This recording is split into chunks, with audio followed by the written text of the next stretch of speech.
پاکستان کی معاشی بحالی، مالیاتی نظم و ضبط اور پائیدار ترقی کی سمت اہم پیش رفت۔ معاشی بحالی پر عالمی اعتماد مزید مستحکم ہوا ہے۔ عالمی credit rating agency standard and pours نے پاکستان کی ریٹنگ مزید بہتر کر دی ہے۔ عالمی credit rating agency standard and pours نے پاکستان کی ریٹنگ B- سے بہتر کر کے B کر دی ہے۔ آؤٹ لک بھی مستحکم قرار دیا ہے، جبکہ عالمی کریڈٹ ریٹنگ میں بہتری پاکستان کی معاشی بحالی پر ایک اور بڑا عالمی اعتماد ہے۔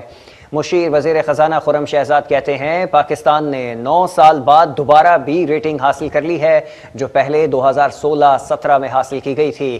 ادارہ جاتی و معاشی اصلاحات، مالی استحکام اور زر مبادلہ کے ذخائر میں اضافے سے ریٹنگ میں بہتری آئی ہے، جبکہ پاکستان میں معاشی استحکام کی مضبوطی اور عالمی اعتماد میں اضافہ بہتر معاشی اصلاحات کا ثمر ہے۔ مشیر وزیر خزانہ نے کہا عالمی credit rating agency standard and pours کی ریٹنگ پاکستان کی تقریباً 8 سال کی بلند ترین سطح پر پہنچ گئی ہے۔ ماہرین کا کہنا ہے کہ S&P کی ریٹنگ میں اضافہ سرمایہ کاروں کے اعتماد میں بہتری اور پاکستان کی معاشی صلاحیتوں پر عالمی اعتراف ہے۔